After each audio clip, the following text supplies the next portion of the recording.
Today I'm going to show you how to install our S&B high flow panel filter and larger air scoop here for the F150s. So we're going to get started right now. Step one is going to be disconnect the battery.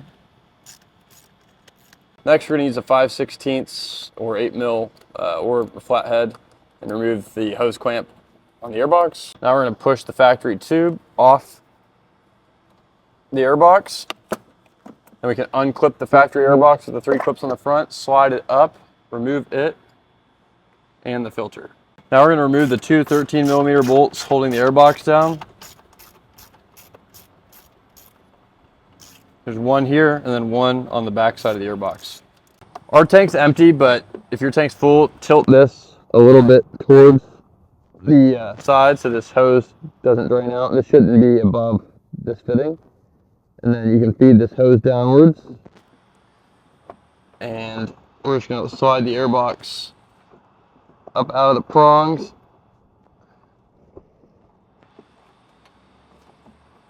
And then bring it out of the vehicle, unclip the hose. We'll set it over here. And then we can bring the airbox out as one assembly.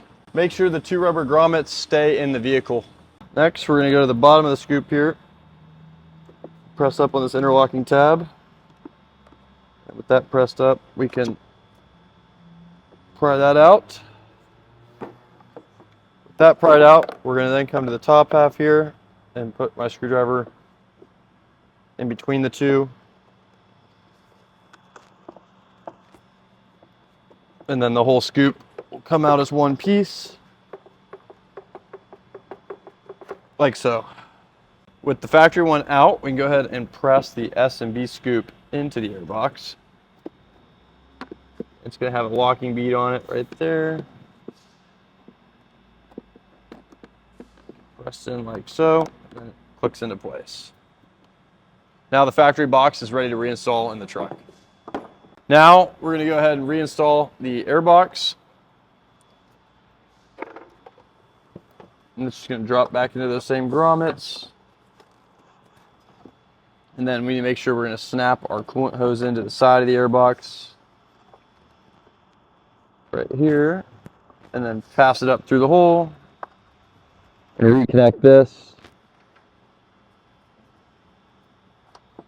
And make sure we'll drop it into the grommet holes there. And then this is ready to bolt back in.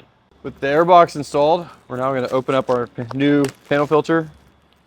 And you'll immediately see the increase in depth, which is going to increase our pleat count here and allow for some more airflow.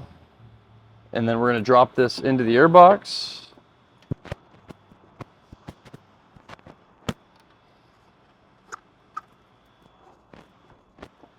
And we can then bolt our airbox back in. We'll put our lid back on right here.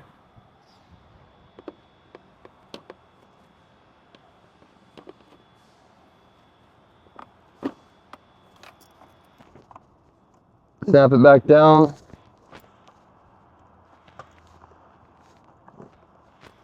Tighten our hose clamp here, and then our MAF reattaches to the airbox, and your panel filter install is done.